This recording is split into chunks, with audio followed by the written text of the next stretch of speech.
नमस्कार दोस्तों, एक बार फिर आज इस नए वीडियो में दोस्तों मैं आप सभी का स्वागत करता हूं। उम्मीद करता हूं दोस्तों आप सभी अच्छे होंगे। और यहां पे दोस्तों उत्तर प्रदेश कस्तूरबा गांधी आवासीय विद्यालय की तरफ से दोस्तों आपका संविदा शिक्षक भर्ती का जो नोटिफिकेशन है वो जारी कर दिया गया है। तो मैं अभी आपको संपूर्ण में डिटेल जानकारी इस पर देने वाला हूँ कि इस पर योग्यता क्या चाहिए, एज क्या चाहिए, फॉर्म आपको कैसे भरना है। यहाँ पे मैं बता दूँ कि आपका दोस्तों जो अलग अलग सब्जेक्ट हैं उस पर आपका जो है शिक्षक के पद है संविदा पे, चपरासी के पद है, रसोइया के पद है, सहायक रसोइया के पद हैं। तो इस पे 5-6 प्रकार के पद हैं। और देखिए इसमें जो टीचर भर्ती है वो इंग्लिश, अंग्रेजी, साइंस है ना, आर्ट क्राफ्ट हो गया आपका, ठीक है, खेल कूद हो गया, स्काउट गाइड हो गया, ऐसे बहुत सारे अलग अलग दोस्तों इस पे पद हैं जिसपे मैं आपको डिटेल में सारी जानकारी देने वाला हूं। और उसके साथ साथ योग्यता भी आपको मैं बताने वाला हूं। सैलरी बता दूं यहाँ पे अलग अलग पदों के लिए दोस्तों अलग अलग रहेगी, लेकिन कुछ जो पदों की मैं सैलरी बता देता हूँ। 22,000 रुपये प्रतिमाह दोस्तों आपको सैलरी मिलने वाली है। और इस पे अलग अलग पद है, सभी में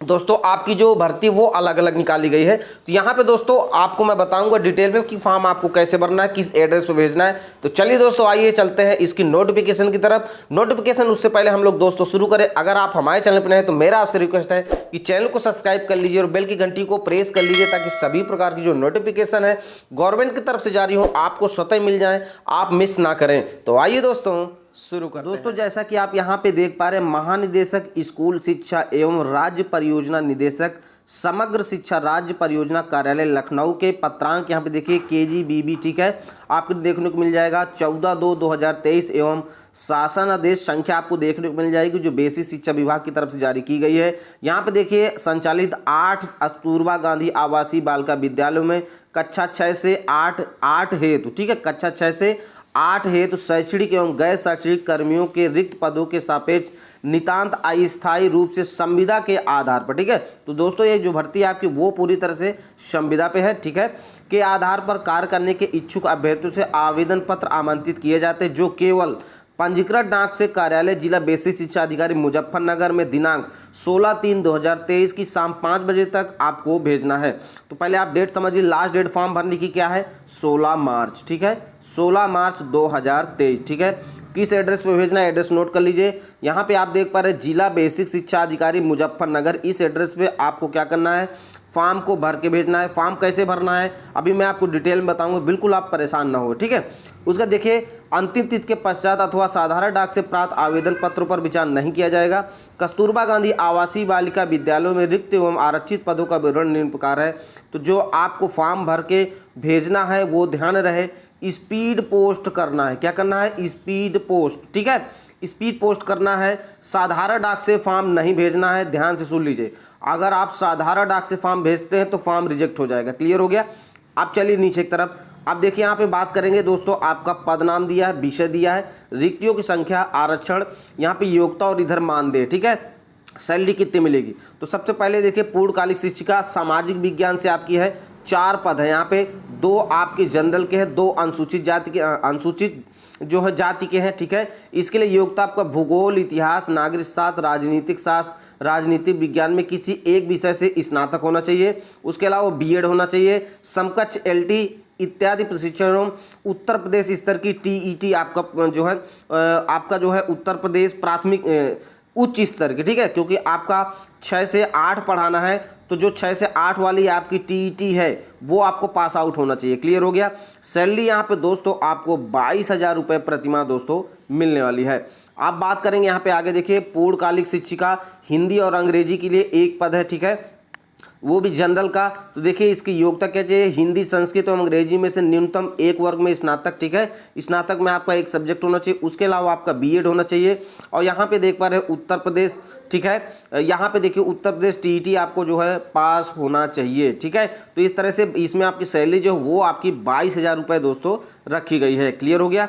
अब बात करेंगे यहाँ पे दोस्तों आगे कंप्यूटर शिक्षा के बारे में, 1 पद है अनुसूचित जनजाति वर्ग के लिए, ठीक है। इसका देखिए प्रशिक्षित स्नातक NCT से मान्य BEd, समकक्ष LT प्रशिक्षण योग्यता एवं उच्च प्राथमिक स्तर की TET उत्तीर्ण, ठीक है।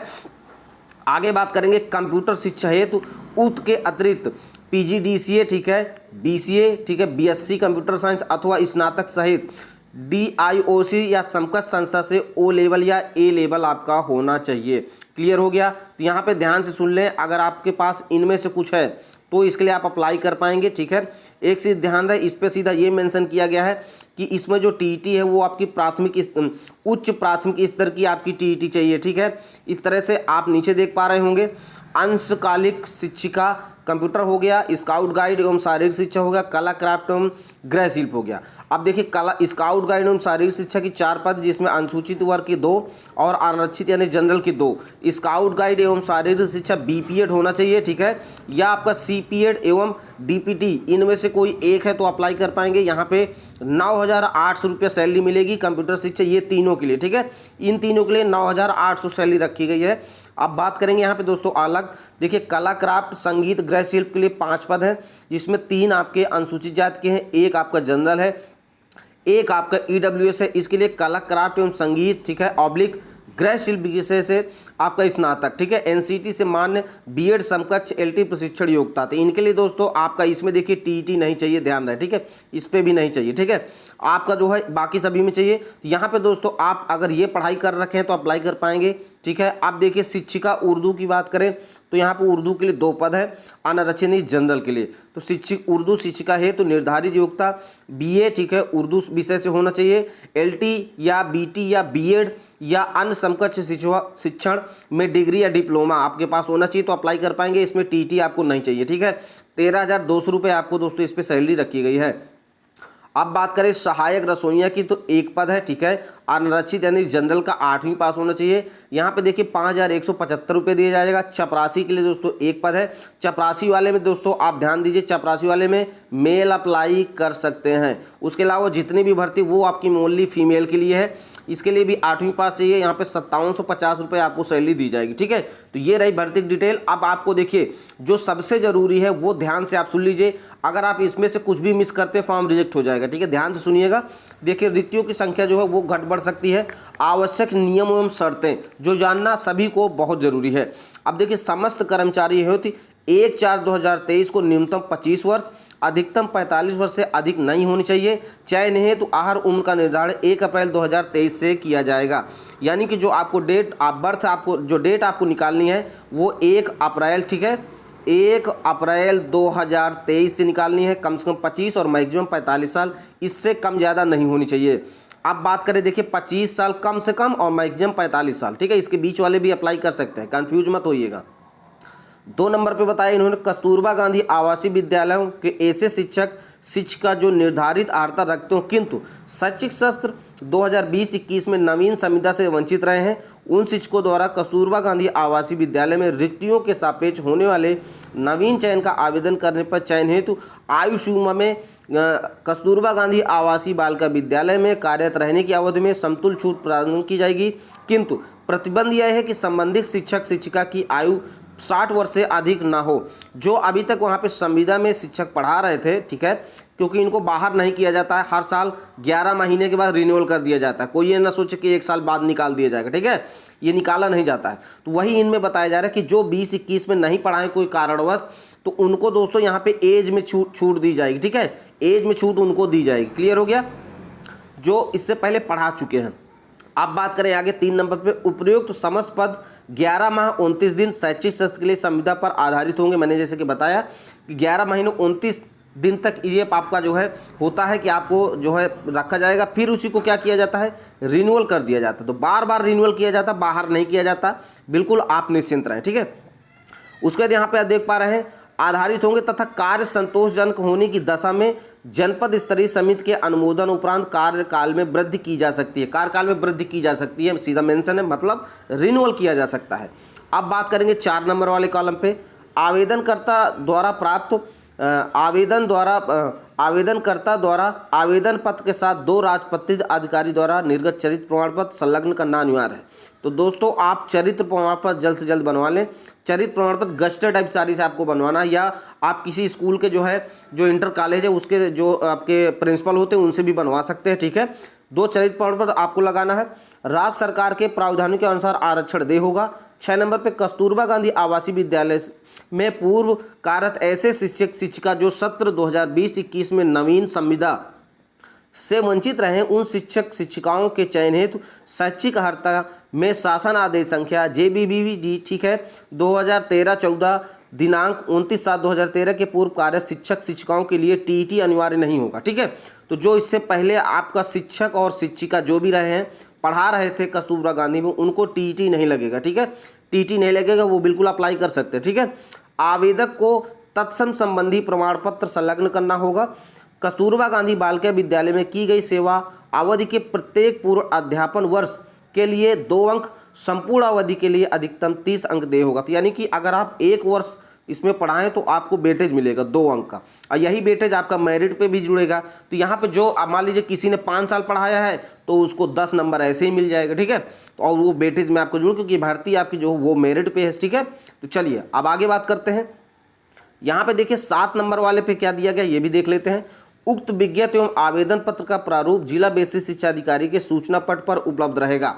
तो दोस्तों यहाँ पे आगे हम बात करेंगे, फॉर्म हम बता देंगे आपको कहाँ से मिलेगा। चपरासी पद के अतिरिक्त अन्य समस्त पदों पर महिलाएं अभ्यर्थियों का ही चयन किया जाएगा, पुरुष अभ्यर्थी पात्र नहीं होगा। तो सिर्फ चपरासी के लिए दोस्तों इस पे आपका जो पुरुष है वो अप्लाई कर सकते हैं, बाकी किसी के लिए यहाँ पे अप्लाई नहीं कर सकते, केवल महिलाएं अप्लाई करेंगी। ठीक है, अब यहाँ पे आगे बात करते हैं दोस्तों। तो आप देखिए चपरासी पद के अतिरिक्त अन्य सब ये मैंने आपको बता ही दिया है, पात्र नहीं होंगे। ठीक है, और यहाँ पे देखिए एक चीज़ और ध्यान रखिएगा कि इसमें चयन के उपरांत पूर्णकालिक शिक्षिका एवं रसोइयों को विद्यालय परिसर में बालिकाओं के साथ निवास करना अनिवार्य है, क्योंकि ये आपका बालिका आवासीय विद्यालय है। तो जिसका यहाँ पे चयन होगा उनको उसी विद्यालय में रहना पड़ेगा। जो भी शिक्षक महिलाएं होंगी उनको वहीं रहना पड़ेगा, यानी कि आपको वहाँ पे रहने की भी व्यवस्था मिलने वाली है। अब आगे बात करते हैं 9 नंबर पे। पूर्णकालिक अंशकालिक शिक्षकों के पदों का चयन हेतु हाई स्कूल, इंटर, स्नातक, ठीक है, प्रशिक्षण योग्यता के अंकों के प्रतिशत के साथ साथ कस्तूरबा गांधी विद्यालयों में कार्यरत अनुभव में दिए गए भारांक के जोड़कर लाभांश निकाला जाएगा। जैसे कि मैंने बताया यहाँ पे, तो आपका 10वीं ठीक है, 12वीं ठीक है, प्लस आपका ग्रेजुएशन और प्लस आपने जो कर रखा है बीएड है, बीटीसी है, डीएलएड, इनका जो है आपका परसेंटेज जोड़ के यहाँ पे सिलेक्शन दिया जाएगा।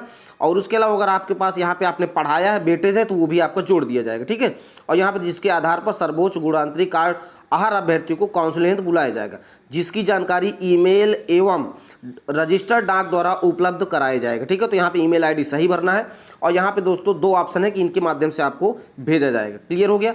अब 10 नंबर वाले भर्ती भी देखते हैं। 10 नंबर पे क्या है, चपरासी एवं रसोइयों पद पर चयन समिति द्वारा सहायक साक्षात्कार के शासन देश से अनुसार किया जाएगा। देखिए चपरासी रसोइया की जो भर्ती है वो आपका इंटरव्यू में होगा। ठीक है, उस पर आपका इंटरव्यू होगा, कोई भी एग्जाम नहीं रखा गया है। क्लियर हो गया। चलिए अब आगे बात करते हैं यहाँ पे।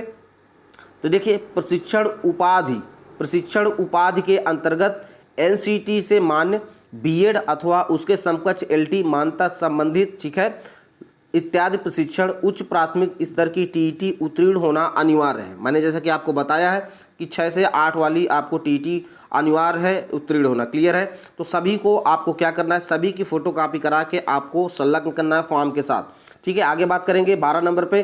किसी सेवा से बर्खास्त नैतिक अक्षमता के अपराध के लिए 2 सिद्ध व्यक्ति चयन के लिए पात्र। अगर आप कभी भी कहीं जो है किसी भी आप कहीं भी काम कर रहे थे और वहाँ पे दोषी सिद्ध हुए तो आप जो है यहाँ पे अप्लाई नहीं कर सकते, आपको बाहर कर दिया जाएगा। ठीक है, आगे देखिए अभ्यर्थी आवेदन पत्र के साथ नवीनतम पासपोर्ट साइज की प्रमाणित 2 फोटोग्राफ, ठीक है, स्वप्रमाणित किए गए समस्त शैक्षिक अंक पत्रों, प्रमाण पत्रों एवं जाति प्रमाण पत्र की छाया प्रति, 2 लिफाफे पत्राचार का पता लिखे हुए जिस पर 30 रुपए का डाक टिकट लगा होना अनिवार्य है। अब ध्यान से यही सुनने की बात है। तो देखिए सबसे पहले आप समझ लीजिए, देखिए 2 फोटो जब आप ऑफलाइन फॉर्म भरेंगे 2 फोटो आपको स्टेपलर करना है, 1 फोटो आपको फॉर्म में चिपकाना है। ठीक है, बाकी जितना भी आपकी योग्यता है, जो भी एक्सपीरियंस है, सभी की फोटोकॉपी करा लेना है, उस पर अपना सिग्नेचर कर देना है। उसके अलावा देखिए प्रमाण पत्रों एवं जाति प्रमाण पत्र, आधार कार्ड, ये निवास प्रमाण पत्र सब लगाना है आपको। ठीक है, 2 आपको लिफाफे ले लेना है जिस पे आपको 30 रुपए के टिकट दोनों पे चिपका देना है, ये आपको उसी पे स्टेपलर कर देना है और इसी से आपको जो है बुलाया जाएगा काउंसलिंग के लिए। जैसा कि ये पत्राचार, आप उसमें अपना एड्रेस लिख दीजिएगा, दोनों लिफाफों में अपना एड्रेस पूरा लिख दीजिएगा, नाम लिख दीजिएगा और 30 रुपए का डाक टिकट लगा के स्टेपलर कर दीजिएगा। ओके, समझ में आ गया। तो यहाँ पे देखिए सीधा बताया गया कि आपको जो है 2 लिफाफे पत्राचार का पता लिखो जिस पर 30 रुपए का डाक टिकट लगा हो, संलग्न करना है। क्लियर हो गया। चलिए अब आगे बात करते हैं। देखिए अगर आपको 1 से अधिक फॉर्म भरना है तो वो भी आप भर सकते हैं, लेकिन उसके लिए क्या करना होगा वो मैं बता रहा हूँ। ठीक है, 1 लिफाफे में केवल 1 ही आवेदन पत्र स्वीकार किए जाएंगे, एक लिफाफे में एक से अधिक आवेदन पत्र भेजने पर सभी आवेदन पत्र निरस्त किए जाएंगे। लिफाफे के ऊपर पूर्णकालिक शिक्षिका, अंशकालिक शिक्षिका, चपरासी, रसोइया, आवेदित पद का नाम, विषय एवं आरक्षण कोट स्पष्ट रूप से अंकित किए जाएं। तो देखिए, जो आपका जैसे मान लीजिए आपने सब कुछ इकट्ठा किया डॉक्यूमेंट, फिर आपके पास एक बड़ा लिफाफा होगा जिसके अंदर आप भरेंगे, तो उस पर आपको ऊपर क्या लिखना है ध्यान से देख लीजिए, ठीक है। देखिए उस पर आपको लिखना क्या है, एक बार मैं आपको और बता देता हूँ।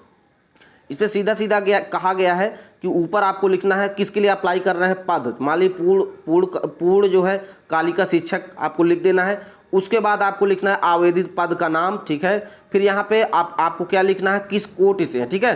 तो मान लीजिए ओबीसी है, एससी है, एसटी, जनरल, वो आपको ऐसे आरक्षण लिख देना है। मतलब उनको ऊपर से ही पता चल जाए कि आप किस पद के लिए और किस जाति के अंतर्गत आपने अप्लाई किया है, ठीक है। चलिए आगे बात करते हैं। यहाँ पे दोस्तों नहीं समझ में आएगा तो आप कमेंट करेंगे तो मैं पूरा फॉर्म भर के दिखा दूंगा, लेकिन ज़्यादा से ज़्यादा कमेंट आएंगे तभी मैं फॉर्म भरूंगा और लिफाफे की भी कंप्लीट फॉर्म दिखाऊंगा भर के, ठीक है।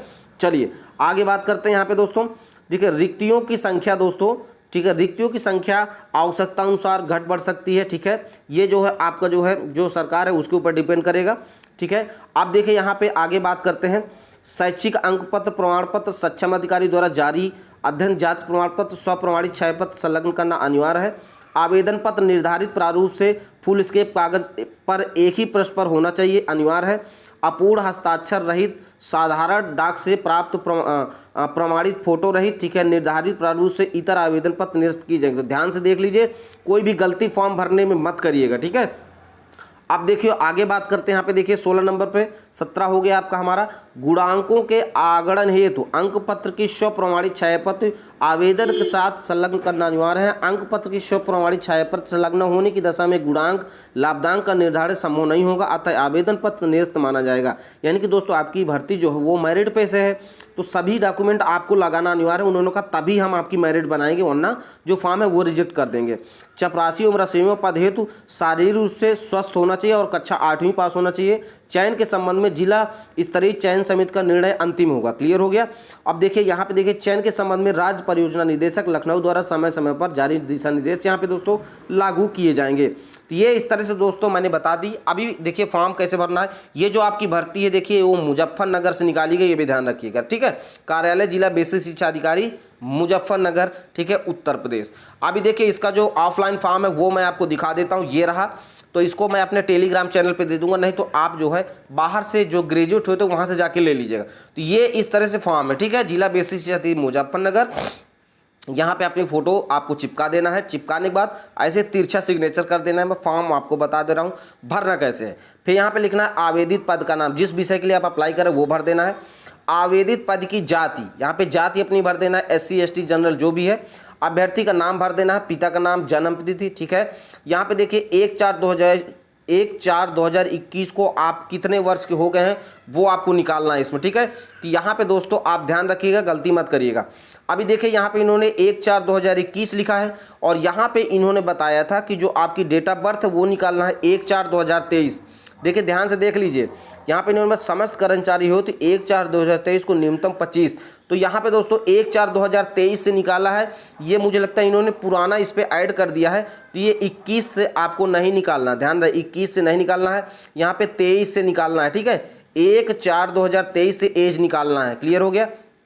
चलिए आगे बात करेंगे। यहाँ पे अपना पत्र व्यवहार का पता लिख दीजिएगा जहाँ पे आपको मंगवाना है, पत्र व्यवहार का पता, और यहाँ पे पूर्ण स्थायी पता। ईमेल आईडी भर दीजिएगा, आधार नंबर भर दीजिएगा, मोबाइल नंबर, जाति भर दीजिएगा। KGBB में अनुभव अगर आपके पास है तो भर दीजिए, नहीं तो यहाँ पे नो कर दीजिएगा, ठीक है।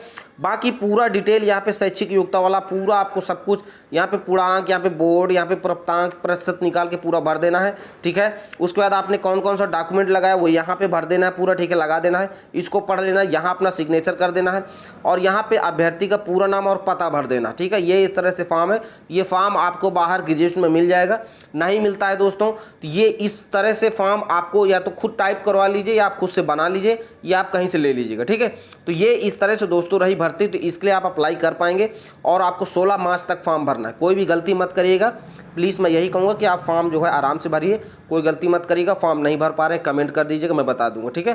तो चलिए दोस्तों, अपडेट अच्छी लगी हो तो वीडियो को लाइक कर दीजिएगा, चैनल को सब्सक्राइब करके बेल की घंटी को प्रेस कर लें, ताकि इससे रिलेटेड अदर जिलों की जैसी वैकेंसी जारी हो, क्योंकि धीरे धीरे सभी जिलों की वैकेंसी अभी जारी होना बाकी है। तो जैसे ही आएगा हम अपने चैनल के माध्यम से सूचित करते रहेंगे। अब इस वीडियो को हम समाप्त करेंगे। जय हिंद, जय भारत।